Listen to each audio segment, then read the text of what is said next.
It's 12 o'clock in Frisco, Texas, and it's time for Smoker Broker Radio with Robert Mesh, a.k.a. the Smoker Broker. Robert is the owner of Small World Realty and has employed hundreds of real estate agents in his 17-year career.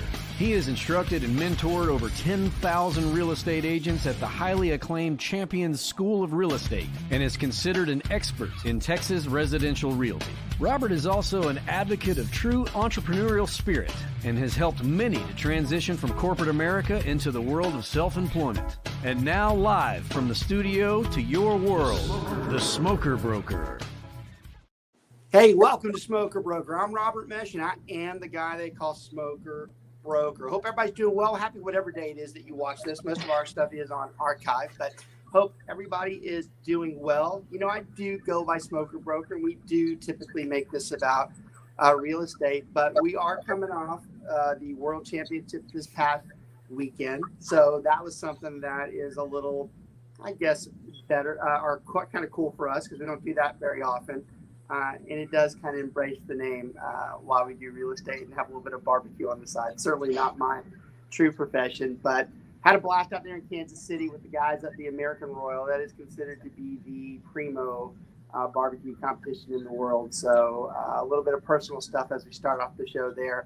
That was great. I was telling the guys just a minute ago that we, finished in the middle of the pack, but we did have a 17th place finish in sausage, and with that amount of people and a lot of the world's best, that was something really encouraging for us. So we were super excited about that.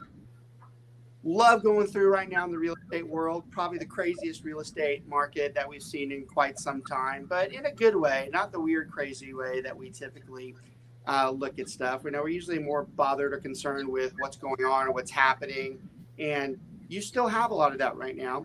You still have a lot of the somewhat negativity or worries about what's going on. But in all honesty, things are going very well right now. We are heading in the direction that we want to, and it's a lot more positive than most people would believe. We're coming off of a COVID pandemic that's finally, they say the pandemic's done, which is, it is. It's there. It's, it's out there now, but it's anything like normal pieces for us. So that's out of our way. We embrace a market that went skyrocketed through the roof, where we had hundreds of offers and multiple offers and, people making tons of money. And on the positive side, but on the negative side, we have buyers that can't even, get a house. And these are people that make $200,000 a year. So, you had the American dream threatened in the same euphoria. And that's wild when that happens. Well, thankfully, a market coming down is actually helping that. The market coming down is actually balancing it out. And for when people start referring to the market struggling or not being as good, I usually snap back pretty quick and go, hey, and you're welcome, because it's good that it's going down, and it needs to, for us to get back to doing what we normally do. So, the message has been to everybody that we've been talking to for the last few months that they're very fortunate to be in real estate. A lot of the people that watch our show are in the state of Texas, and there's no doubt that we're fortunate to be in Texas because it is one of the most stable real estate markets in the country. It is highly relocatable for corporations, and we just don't see any gray skies for us. We're going to be talking about financing today and lending. And I got two of my good friends in the lending business that are going to talk to us about some of this stuff. Now, their conversations will be a little geared towards, well, it is a little tougher for them because, their refis might be coming down, and their business is not as high as it normally is, but they're still going to tell you that there's a healthy lifeline out there, and there's nothing that's going to change that for us for a long time to come. So the message is positivity, and I don't see it changing for any of us. In fact, I've told a lot of our crew that those who have been just come into the industry the last 4 or 5 years, they don't even know what a normal Saturday is. A normal Saturday should be taking a buyer, showing them 10 to 12 houses, actually writing a contract later that day and moving into the process and getting paid 30 days later. That's actually normal. That's not what we've been seeing the last 2 years, where someone says, hey, you need to be here at 6:43 and there's going to be 30 offers and you need to get yours in before 7. That's not normal. It's not normal to for someone like Richa to, have to go put a bid on a $900,000 house and she has to go to 1.2 to have a chance. Those are not normal things. And even though we've thrived financially, this is living proof that money isn't everything. Sometimes financially is not the best move for us as far as stability in our lives. I can tell you right now, personally, whatever I made in the last 2 or 3 years, I'd give a good chunk of it back if it would have returned some type of stability. Okay. So we're going to be talking about the current market as it stands. We're going to be talking about where it's going, but we're going to be talking about it from the financing side and the lending side of it, because these are the guys that are really the front line that bring you in and say, hey, look, this is where you're at.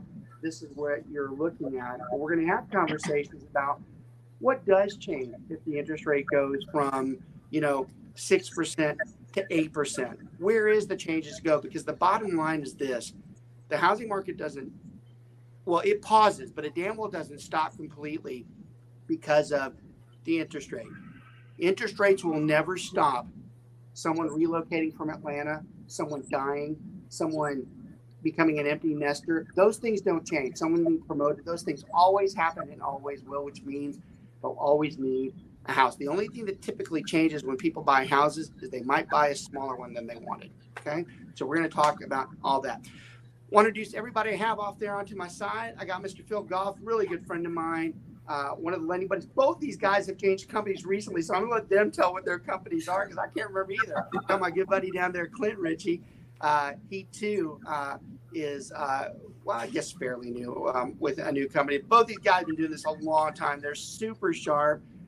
They are personal friends of our families in our actual SWR group. So we're happy to have them. And then I always bring 2 of my crew on. I can't do the show by myself. In fact, they're usually a lot better at it than I am. It's great to have Richa. Richa's been with me for a long time. She's a long dear friend. She's super smart. Love to have her on the show. I'm so glad she was able to make some time today. So Richa, good seeing you. And then I got my good friend over there, Jaimie McCarthy, who has been just a real bright spot for us in an agent that has come on board. We get a lot of agents that come from other brokerages in other areas, or whether they're brand new, but a lot of them at times don't necessarily thrive the way they want to or the way that we want them to. And Jaimie is about as pleasant of I was going to say a surprise, but it's not, that we can have, because those are the types of agents that you hope to bring on and, grow with, because she instantly brings business on. She's capable of getting business any day, and she's committed to it. And she's probably what they refer to as the 20% does 80% of the work out there. So Jaimie, it's great to have you. We love having you on the team. You already know that too. So we're going to have you chime in on a few things from the agent perspective, along with Richa, as we go through. Clint, start us off. Tell him where you work, how long you've been doing it, all that good stuff. You've done that before. Yeah. So thanks, Robert. I'm actually with the same group of guys that I've been with for probably 11 years. The company's name is Click and Close Mortgage. Previously, we were actually Mid-America Mortgage, but right. we're still the same spot. Our owner, Jeff Bodie, decided that he wanted to sell the retail division, or a great majority of the retail division. And with the sale, he sold the name Mid-America. So at the time, we already had a title company named Click and Close. And so he just kind of rebranded it, but it's all the same spot, same people, same products, same pricing, everything. And we're located in Addison, right there off of Arapahoe and Spectrum. So I personally have been in the business since 1998. Kind of dating myself. Yeah, I'm there too. So. Yeah. So I grew up in a house full of realtors, actually. So I've seen it from all sides.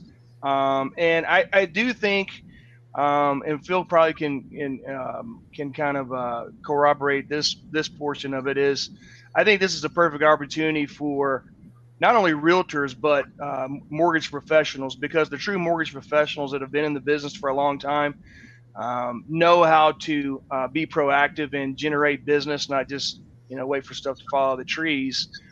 Is really going to be rewarded, because you're going to see more and more market share as the some of the thinning out of the ranks per se, where some realtors fall out, some of the lenders fall out. You're constantly hearing big corporate lenders are letting go with a quite a few of their staff, and so they're going to go into other industries. And so the people that have been in it for a while got a good book of business, but more importantly, are constantly out prospecting your way out of situations like this, are just going to be rewarded, because you're going to get more and more market share. And this is actually where the cream rises to the top, because when I first got in the business, one of my mentors was Barry Habib. And Barry Habib was always, hey, you're the mortgage professional, treat yourself as such. And not only just, provide, products and pricing and things of that nature, but also, educate your clients in regards to why it's important to, refinance, or why it's important to, do a, cash out and pay off credit cards, and why it's important to, do a 15-year term, or, depending on what their long-term range goals are. So those type of folks that have a wealth of knowledge in the industry, that are, true mortgage professionals, just like real estate professionals, I think we're going to come out big on the end of this. So. Yeah, I love it, Clint. That's a great intro. And, yeah, you said a couple of things that we're going to talk about today, because one of the advantages of a market that thins out a bit is that the better ones do tend to make it through, and lenders especially, you guys, y'all don't, the times that y'all have been in it, that's not, most of them usually are a year or so, they're gone, or they never even got started. So I think it a lot of times reinvents that particular person and restabilizes that they should have been there in the first place. So I think that's great. I got my buddy over here, Phil. He comes from a real estate family too. And, it's funny, the guys that come from real estate families, in my experience in 22 or 23 years, or whatever, and it's not just because they come from real estate families, but they tend to be the stronger folks that we deal with. You can say it's inherited or what, but I personally think, especially with these two guys, Dad, I think it's that you just hear them so much that it's just hard for you not to gain some of the back end knowledge of it. So we love having partners like that. Phil, tell them who you are, tell them where you've been, what you've been doing, all that good stuff. Awesome. Well, unfortunately, I am turning into my father, but that's a separate. Maybe that's a different podcast. I mean, I don't know. I like that. That's okay. My jokes are progressively getting worse, but so my name's Phil Goff. Unlike Clint, I'm newer to the industry than Clint. Clint's been around. Clint's been around a long time. Well, it sounds like forever. No offense, Clint. Yeah. Hey, yeah. He probably should take that as a compliment. Yeah. Right. I'm with the Home Loan Experts, and it's a company that really drew me in just because of the processes they have. I've been in the business about 3 years, but what makes, I think, me unique is that I'm one class away from having a master's in accounting. I was an accountant for 13 years. We share something in common. Yeah, so prior to doing lending, I was a controller of an oil and gas company. My perspective is maybe different than a lot of other loan officers, and I'm finding that is very helpful. Not always for me in business wise, but it's very helpful for realtors and that's part of the thing that I too had the same job, and I always thought that people responded well, that I wasn't in your face sales gimmicky, but I did have a good business background, and I was very nonchalant and backed off, and yeah. I thought it'd help. And me personally knowing you, I know that's how you are too, so I think there's a lot of truth to that, and I think some people respond to that type of mentality. And I think 3 years, first of all, that is a long time, because a lot of the guys don't make it that long, and I think a lot of people, my guess, would be super comfortable that you have that type of background in what you're doing. So I think it's a good thing. I think it's a massive plus. Yeah, it's very relevant for right now. And it hones back to what Clint said about educating your client. And I think a lot of loan officers that came in the real high time, that they don't necessarily know what they're doing, and they haven't taken the time to really think about economics. But why is things happening that are happening? What can you do? What should you do? What should you be evaluating? That's and both of you, that's where y'all have we all have a lot of strengths, but both of y'all have that same strength of identifying, being able to train and show somebody the way. Even though y'all have different years of experience, y'all both are very good at saying, well, hey, look, this is the situation, and both of you are not, you certainly have the good intention of that person on the other side of it, whereas a lot of lenders sometimes do not. So that's something that y'all share in common as well. So I love having both you guys introduce yourselves, because we're going to enjoy the next 30 or so minutes of talking with y'all. Basic conversation, and it should be easier for y'all, but when we have a lot of our core focused audience are agents in the first to fifth year, and we always tell everybody that we don't expect them to be experts in lending. If that was the case, we'd make them go get the stupid license. We don't expect that, but they do have to have a general knowledge of what those three primary third-party financing loans that we use are, because it matters when we draft a contract, and it matters when we analyze a contract, what those financing pieces have on it. So there's three major theaters we look at. Of course, we look at the government back, the FHA and the VA. And of course, I love the definition of conventional. It's everything that's not FHA or VA. But those are the choices we're giving most of the people out there. So, Phil, we'll start with you and we'll go backwards since we went that way last time. Your general conversation when someone says, well, what loan should I have? You have it prepared, you do hey, look, which is best for you? What is it that you start them off with? And then a generic explanation if they say, well, what about this or what about that? It's hard in lending because so much depends on each person's personal, where they're at with their credit, where they're at with how much money they make. So much is leading up to what do you do for a living? Have you already owned a house? There's just a lot to it. Generally, the way I look at it with FHA and conventional is much by credit score. What are your options? If you're 660, 680 credit score and above, hey, you're doing great. You've made really good life choices. Conventional is on your plate. Whether you can do it or not, it costs more upfront, but in the long run, you don't have to deal with mortgage insurance for the whole loan. So I love it. That's one of the things I want to talk about too. Glad you brought that up. I want to talk about that in a little bit. So, conventional is probably usually the best boat. It's the boat I would choose to be in if I had the option. But for people that maybe it's their first time buying, they don't have any equity to roll into a new home. It's hard to save up the down payments, or they just have lower credit. FHA is generally the best place to go, kind of as a starter home. A lot of people go FHA to start, and then they roll that equity. That's going to be a big word of the day, equity, because how much is your house worth over what your interest rate is. Right. They'll use that to roll in and get a conventional later on and decrease their payments because they don't have to deal with the insurance. VA is a different boat, honestly. So VA and FHA are both government loans. And I should clarify, and I didn't even ask you guys, a lot of y'all don't even specialize, y'all don't even do it. So I want to make sure if you don't, just say it just like that, go, well, it is a different, even if you guys do it, it is still a different animal one way or the other, right? Well, I love VA loans. And I think they're the best. It's a great option for people. Very helpful. I'm really glad the government does it. But it's not everyone, Yeah, it's interesting. I'm going to let Clint talk about this in a minute too, but I'll throw my 2 cents in. The VA program itself was so noble in its intention. So a lot of people, if you don't realize why they created the VA program, the VA program was initially created because, we had people coming in that had either served the country or actually fought in foreign wars, and they were behind. They didn't have the savings that most people have because they were fighting. They were obviously had a very low-paying job for what they were doing, and it was hard for them to come back in.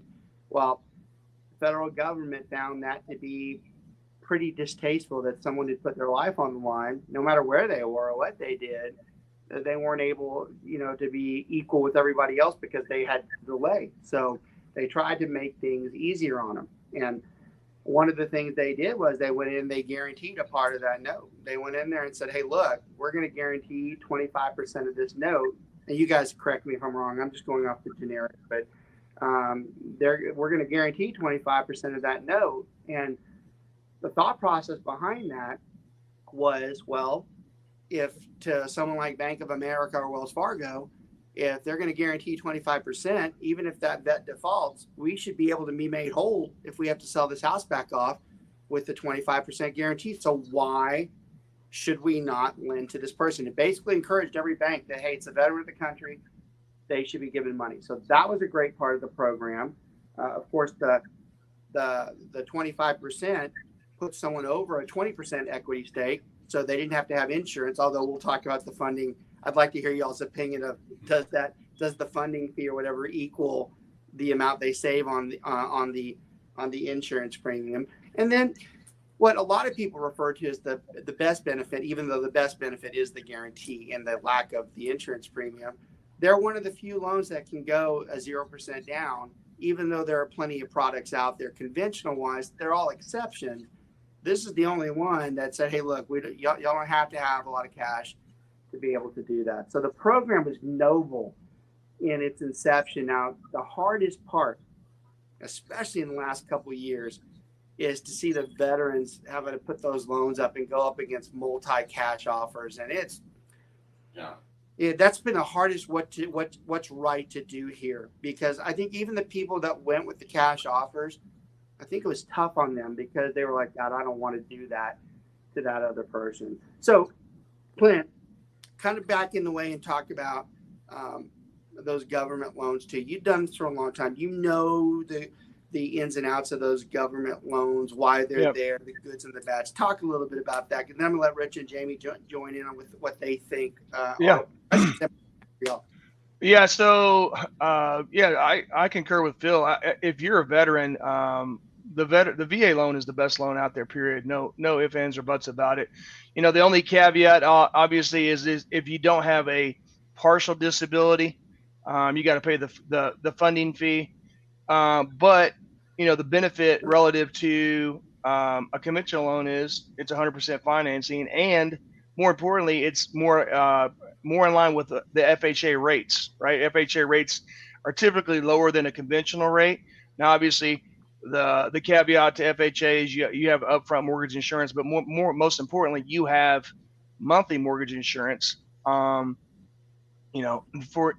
unless you put 10% down, they've now I guess it was 2 years ago, 2.5 years ago, 3 years ago, they said if you put less than 10% down, that you have mortgage insurance for the life of the loan. So stop you on that. I want to ask you, do you guys know what I've been kicking my head trying to figure out why'd they do that? What was the purpose of it? I mean, why would they make it harder for somebody? Well, so it started back in, we've had a carryover effect per se.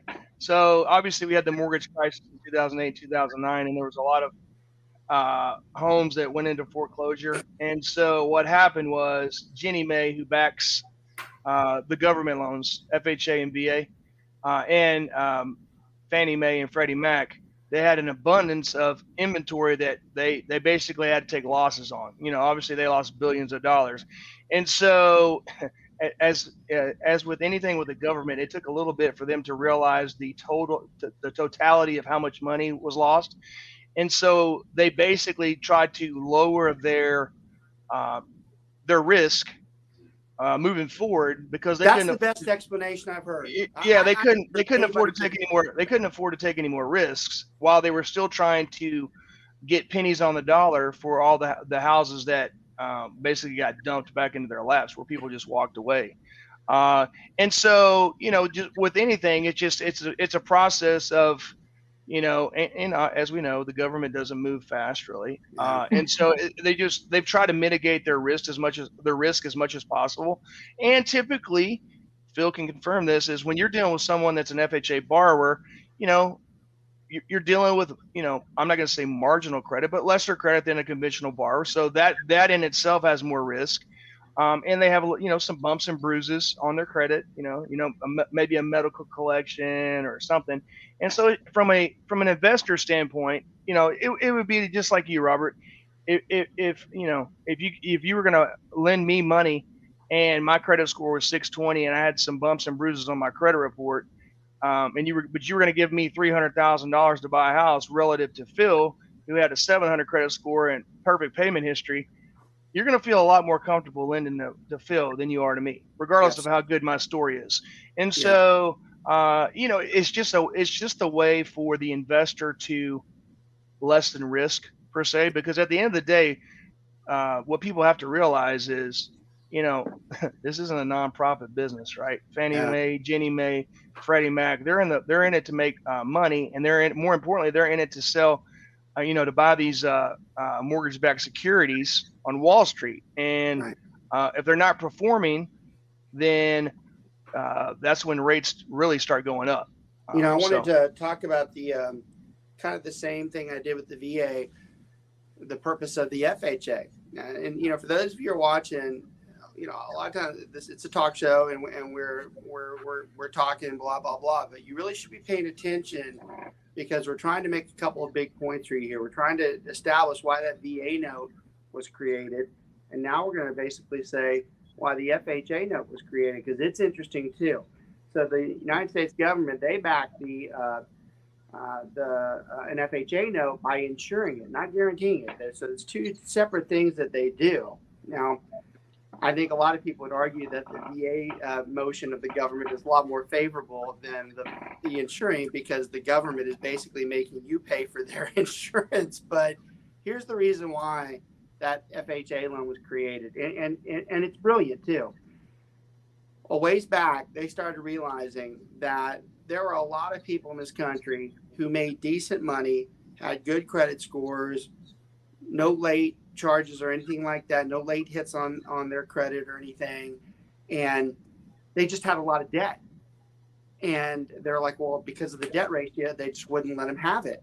Well, I don't think it takes an expert that majority of this country has a high level of debt. A high debt ratio is probably not uncommon for the average American. And they realized this years ago, and they're like, hey, look, it has always been the American dream for someone who works hard, that's doing what they're supposed to do, to be able to own a house. Clearly, these people who have debt for whatever reason, some of it's justified, why can't they own one? So what they did was they made that debt ratio more flexible on that FHA note, to where it said, hey, look, if you're in that situation, you should still be able to buy a home. And that is why the FHA is a very popular option for so many people out there, because they do have good credit and good jobs, but their debt's excessively high. But if they've proven over time that they pay it, and they pay it on time, then why should they not be able to own a home? That was something that was significant. And just like the VA,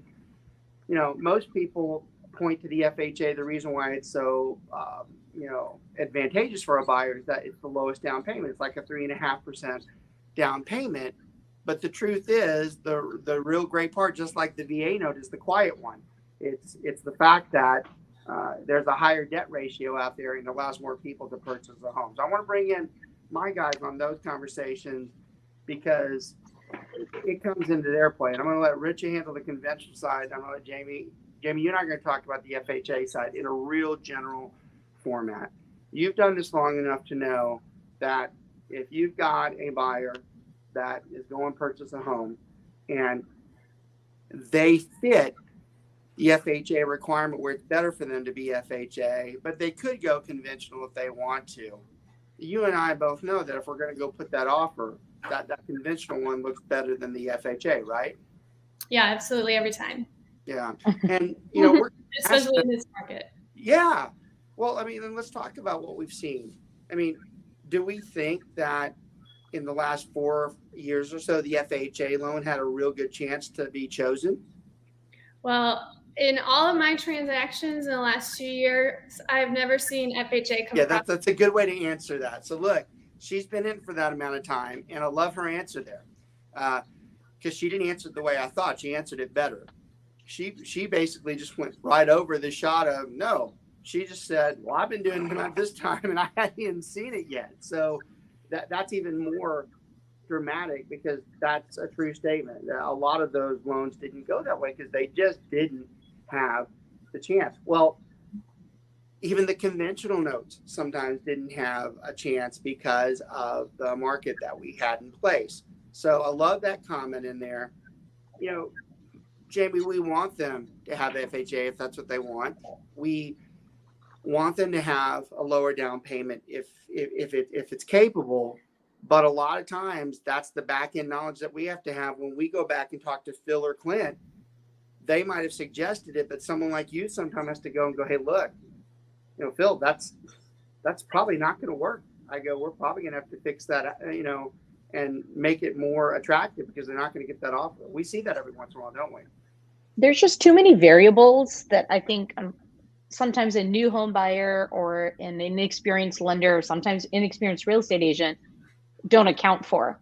There are so many moving parts in the ability for a client to purchase a home, and like having a trifecta team that is working, right? Your lender, your real estate agent, the title company, everybody needs to know exactly what they're doing to make sure that the ease for that transaction, which is a tall there. order, right? For all three. Which is a very tall order, right? That requires 3 people to have really high integrity in their jobs and truly have the servant's mentality to be an advocate for your client.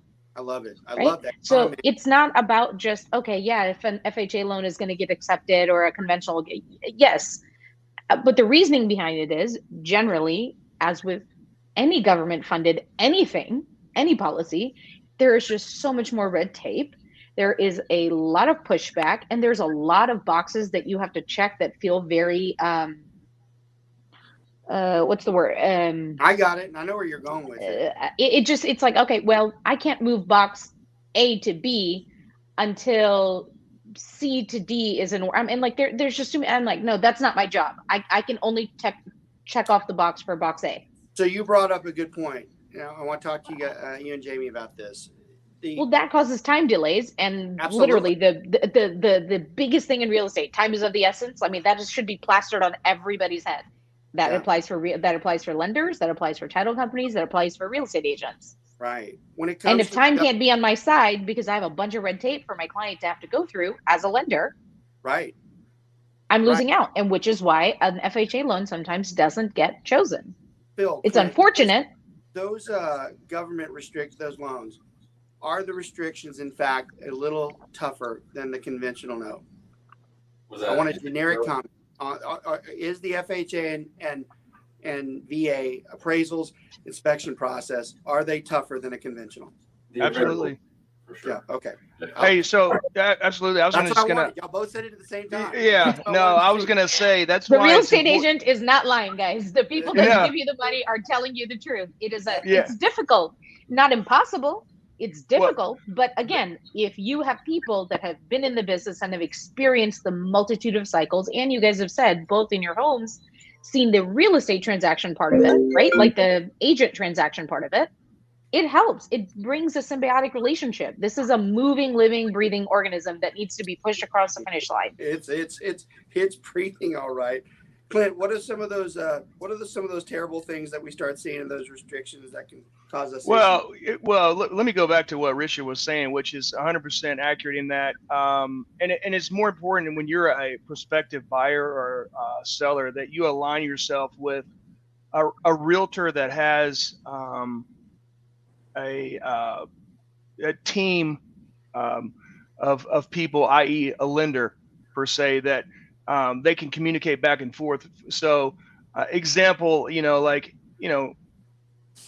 with every one of my realtor partners that I work with, we talk about, the actual property itself and what are the, for example, is it a rural property? Does it have a well and septic? We had one just pop up the other day is, hey, can we write this? Is this going to be a farm and ranch loan, or can we write this on a 1-to-4 contract? And so, and then more importantly, the lender and the realtor have to be on the same page and communicate all throughout the transaction before, so that when you go back to your client, you're on the same page and both of you guys are saying the same things, right? And because clients want the assurity to know that, okay, I'm not only am I dealing with a real estate expert, but I'm dealing with a lending expert, and they're on the same page. And so, because trust is built with small kept promises, right? Yep. So if we're all on the same page, this is going to make that client feel more comfortable throughout the transaction. But back to what you were saying, some of the hiccups on FHA and VA and typically VA is a little bit more stringent because they're still a little antiquated in some of their policies, i.e. I love that word. I love, because that is a true statement, and it's usually the only negative thing I refer to the VA, and I say the same thing. It's a little antiquated. Yeah. So obviously, when the VA program was originated, it was back in probably the late 50s, early 60s, and so a lot of it was we were still painting houses with lead-based paint. So they put something out there in regards to if there's any chip paint, right? Doesn't matter, and this is still true to this day, that it has to not only be scraped, but it has to be completely scraped, sealed, and repainted. Well, I don't know. I'm not a house building expert or a painting expert, but I would be pretty safe to say that we haven't used lead-based paint in probably 20 years. So, that's kind of antiquated. Wait, that's a great. So I have a personal thing. You're right. That's actually one of the biggest points I'm trying to make. So we teach people that they have to fill out this lead-based paint addendum, which is another piece of paperwork in a transaction that already has too much paperwork. I've done it for 22 years now. I do not remember one out of the 4,000 that I've done myself. God forbid the amount my team's done. I don't remember one that ever said, yes, I have it. Yes, I have had it. But never. So there has to be some CYA situations here. No, I mean, and I think it's CYA for both people, right? It's not just for the lender, it's also for the homeowner, right? No. Like, okay, then I am not moving into a housing health hazard that is going to jeopardize. And most people generally she's right. Purchasing homes. Y'all are right. You know what I want though? I want a lightning disclosure. I want a lightning disclosure that says I can get struck by lightning today in the sun. I mean, that's what this shit's almost on. It's almost like, hey, or that your inspection is only valid for that one day. Yeah. If the roof falls off the next day, it is not on the inspector. Yeah. Or we're in North Texas and there's a hail disclosure that if your house gets hit with hail. So how far are we off from that? I mean, seriously. Yeah. It's a little crazy. The other part it's a deep murky tunnel that I don't think anybody wants to go down. Yeah, and the other one that's antiquated that VA does is they require a termite inspection, right? Yeah.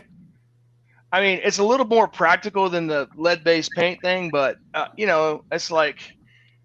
That's a big problem here in Texas. Well, so I have a question, and just to show you, I expertise in this material, but I have to remind myself too. Is the seller still paying for the WDI, or are they not? I don't even know anymore. No, they're not. No, okay. No, the borrower has got to pay for it. Okay, that's good. So those are the two big things. FHA, and Phil, correct me if I'm wrong. FHA is a little bit more lenient. The main thing that they say is the house just has to be habitable. Okay. And so habitable meaning it's a very, a standard. Yeah. What a standard. Yeah. As if anybody in North Texas or in Texas period is going to buy a house that's not habitable. Right. Habitable meaning by whom? Raccoons or? That's exactly what they look at. Is there species on the carpet? Is there a hole in the roof? I mean, any exposed wires, any broken windows, any missing roof tiles, or stuff like that. So that broken window stuff is ridiculous. Those are legitimate line items to make sure. Exposed wire. I mean, first of all, with conventional cash, whatever, you shouldn't be purchasing a home with exposed wire, period, right?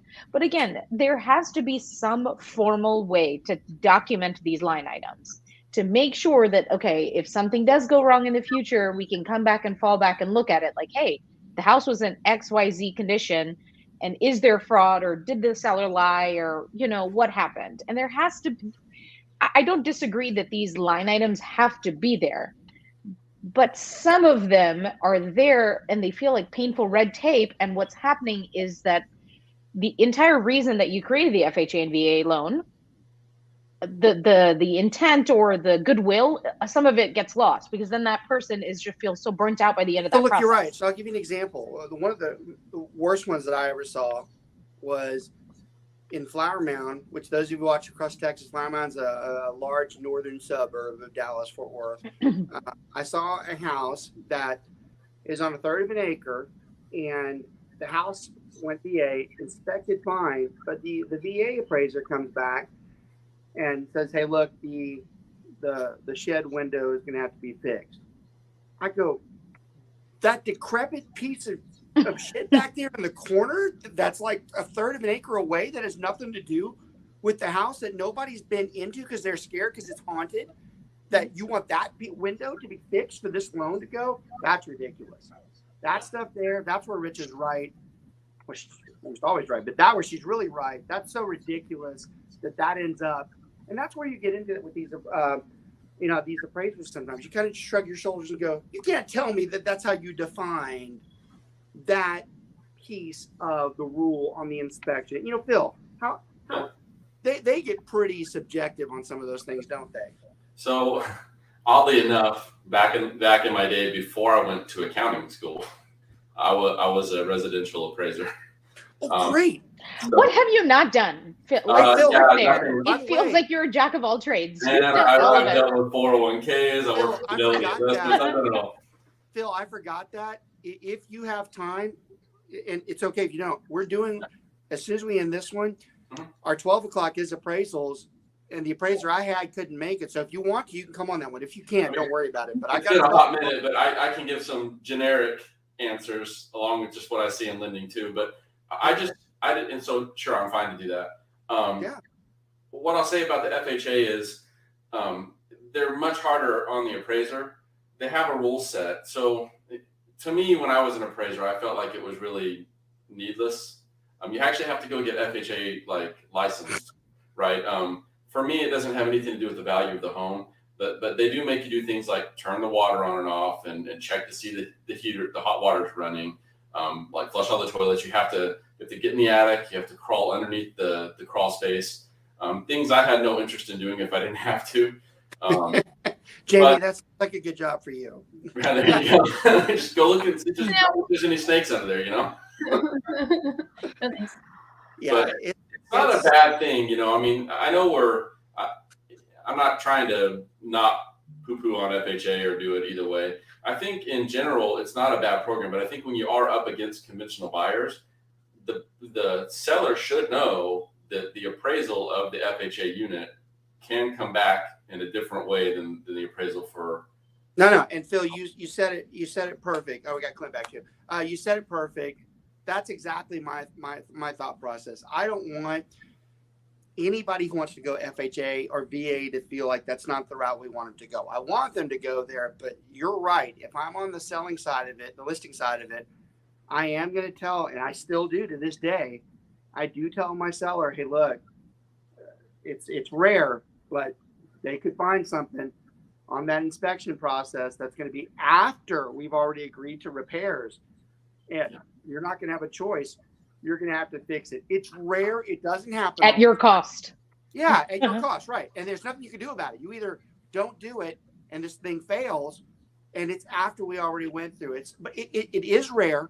It doesn't happen, but it is a reality. I mean, we'd be lying to them if we didn't say that. Jaimie, have you dealt? Well, you already answered that. You haven't seen any of those government loans where that's become a problem. Which go ahead. Well, I've done a couple of the VA or the VA loans, but not FHA.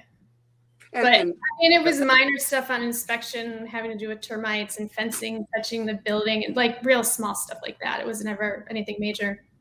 Yeah, Jaimie, I love your statement, your first statement, because it's a bigger point than you think. We have an industry filled with real estate agents who really have, their focus is on conventional because that's what we see over the last 4 or 5 years, and that's the expertise that's out there.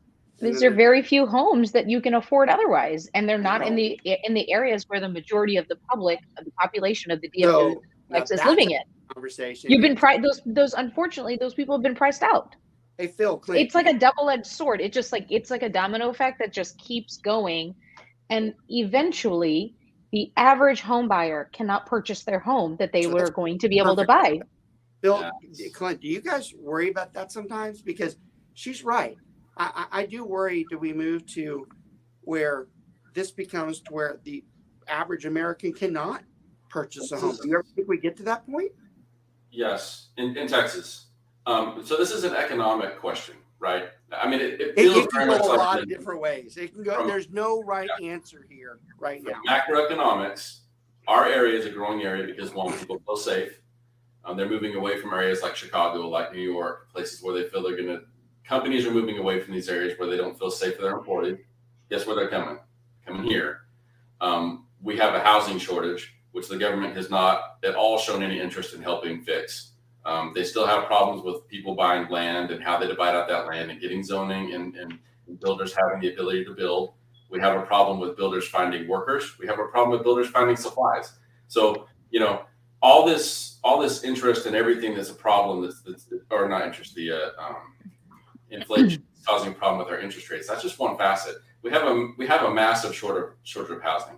And that to me is the biggest problem. Because what's going to happen that's a great response. Anybody's watching today, especially, we bring Jaimie and Richa on because they're higher profile agents and we want their clients to see that they're involved in a lot of the stuff that we do. But everybody else that's watching, the general information that both Clint and Phil have given, super right on the money with what we globally could be looking at in a few years. Phil, I love that response because what also is incorporated into that is you have people that are moving from those cities that are typically used to having a high dollar home, and they come here and they buy up the higher dollar homes, and there's not as many out there. And it does make you wonder whether at some point we get to where we're having an issue. One thing, and this is good, hopefully you and Clint love this because I've been pressing it for the longest time. My investors don't like it, and I always hesitate whether I say it because we do represent a lot of investors. But this past year, this is the first time in my career where I ever wrote political officials and I said, hey, look, if you guys don't stick your hands in this, it's going to get out of hand. One of the things I think is desperately needed, and this is a good endorsement for y'all. I think they ought to go to the HUD system to where they start saying, hey, look, for the first 30 days, it has to be an owner occupant and they should have first choice. And if they can't buy it, then the conventional and the investor, the cash investor comes in. I actually think they need to push those cash investors off to secure what most people can afford. Because if they don't, you look at all those homes like those places like Orchard and all the other ones that are buying homes because of cash, that's going to get out. You're going to get to where 5 people are able to purchase homes, and that's not the way it was designed. Yeah, but there's but the amount of companies, the amount of corporations that do these type of large like REIT or whatever type investments, right? Those companies coming in here and buying entire swaths of neighborhoods. That's my point.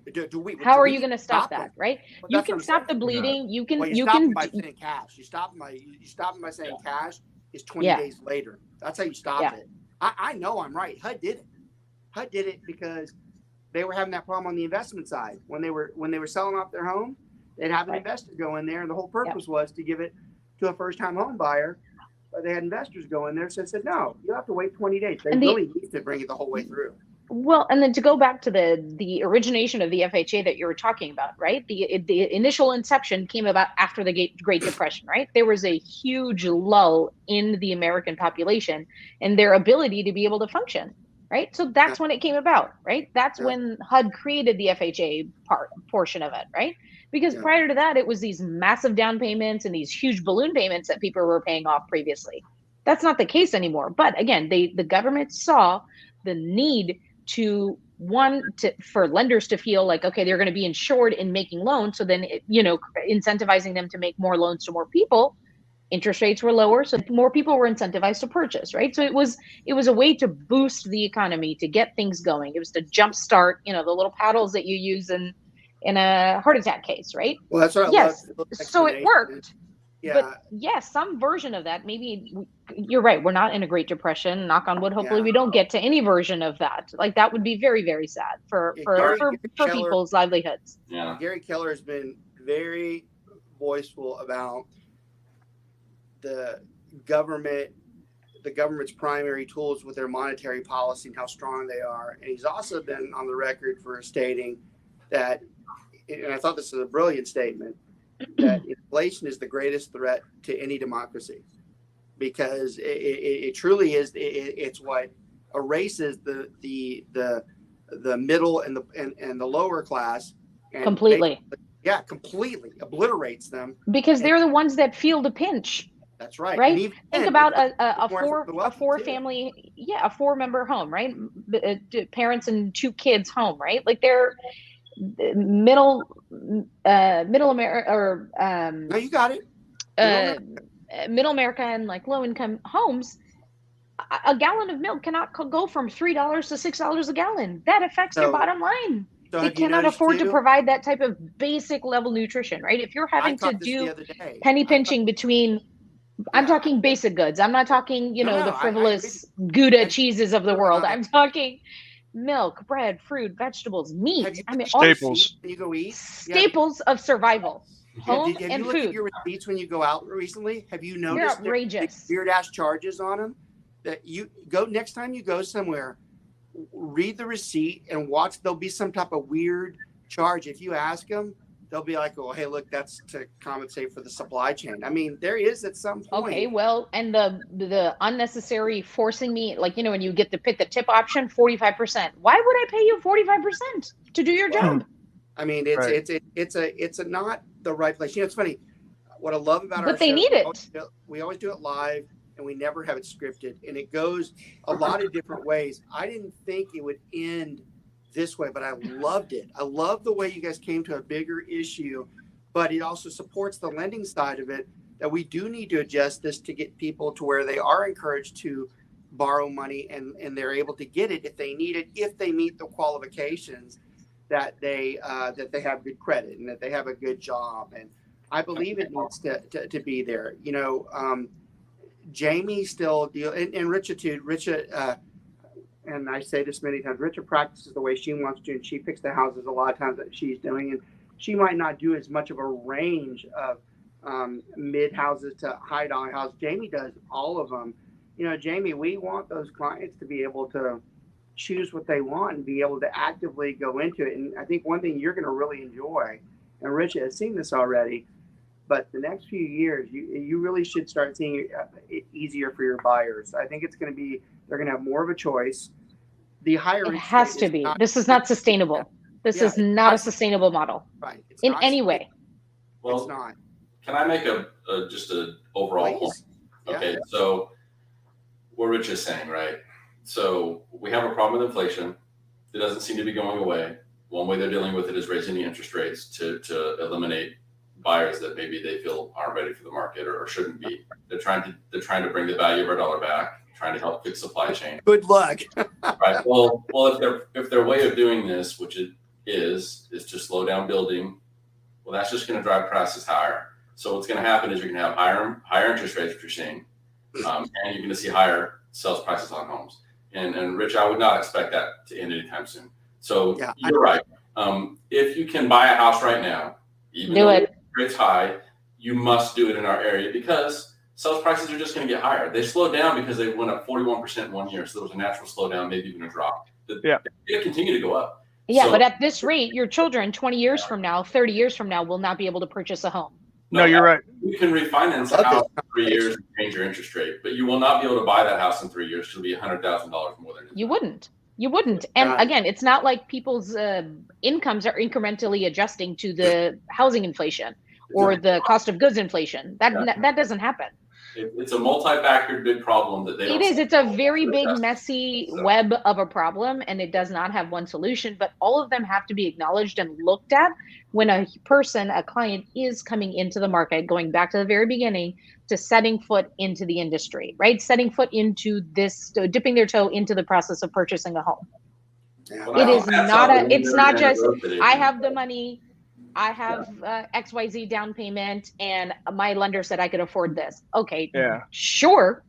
But there's so many other things like that are going to be dictating where you live. Like if you have children, drive time to school, your work, right? If you're driving 50, 60 miles to work versus 30 miles to work, 20 miles to work, that gas, that cost, that adds up. You So have that's to a be able to reality have too. that You've got perspective. people that are an hour and a half out that are driving in because of COVID conditions. They cannot afford it otherwise. Yeah, that's and it's not just the influx of high income or high dollar sales price people, right? I think people from LA, New York, California are getting a bad rap. People in Texas through COVID have realized they're not willing to make compromises on their home anymore. Like I have lived without a pool, or I've lived with a small pantry, I've lived with a small kitchen, or I've lived with a lack of second bedroom or third bedroom that I can use as a flex space. And people, even Texas, regular Texans are being like, no, I will not. And if there isn't enough supply and enough demand, then I can't believe. I wish we had another 3 hours. This has been one of the best financial conversations, and I do a lot of these, and I'm on a lot of these. This has been one of the best financial conversations I've seen in a long time. So I'm going to kind of wrap things up with a couple summaries. One, anybody who watches, if they're watching for Jaimie or Richa, it should be obvious their level of competence in what they're doing and what they're surrounded by, and that you're in good hands with these people. Plus, that's why we started Richa's always been a co-host, but we started a few months ago bringing people like Jaimie on because we want to highlight our agents and say, hey, look, this one's someone who you're lucky if you got him. So I'm glad that both of you guys made the time. Phil and Clint, your knowledge, God, it just, I'd be lying if I didn't say I'm just super impressed by the dialogue. I did not think it was going to go that route. I thought it'd be more basic, and I'd have been happy with that. But I really, when I send this one out, I'm probably going to label it, hey, look, this is something you really probably want to watch from a generic finance standpoint. Before we go, I want both you guys just repeat your contact, your name and your contact information. When I post the show, I'll put it on there too. But I want both of y'all to do it, and then I'm going to tell everybody goodbye. Okay? Phil, go ahead first. Okay. So my email address is insane, but my name is Phil Goff. I work for the Home Loan Experts. So my email is phil.goff, Goff, at thehomeloanexpert.com. Okay. Number, cell? Yes, my cell phone is 325-267-0433, and call me at any time. Okay. That is a good agent that is willing to lend out his cell phone number to have people text you. I got to pay my bills too. I got inflation in my house also. Clint, go ahead and give me yours too, buddy. Yeah, it's Clint Ritchie with, and that's Richey. And that's with, I'm with Click and Close Mortgage. That's CLICK, the letter N, Close Mortgage. My email is clint.ritchie@clickandclose.com. Or you can just go to richiemortgageteam.com, and all my info is on there. And I do also use my cell because you got to be available, 972-679-1028. Yeah, I want to thank everybody. Like I said, that's a great informative show, well beyond what I would have thought. And honestly, there are some shows we do, I'm like, well, that's what was expected. But there are others that I'm like, that's fantastic. So great job. Look, I want to thank everybody out there for watching. As already said, this is one that you probably not only want to watch for yourself, but say, hey, look, you should share it and say, you guys should watch this if you're having some understanding issues with what is currently going on. So thanks for watching. We appreciate the constant dedication to the show. We will be back next week with a new topic. Phil, did you get the second link when I sent earlier, or did I only give you the one? I've only got one, but go ahead and send it through. And I'm going to send you the other one so you come back at 12. Gary, I'll see you. Clint, I'll see you a little bit later. Rich, are you coming back on? And Jaimie, you got to get going. Jaimie, you're late. You need to go. I'll see you. You're on already. Bye. Okay. We'll see everybody. Take care. Have a good one. All right. Bye.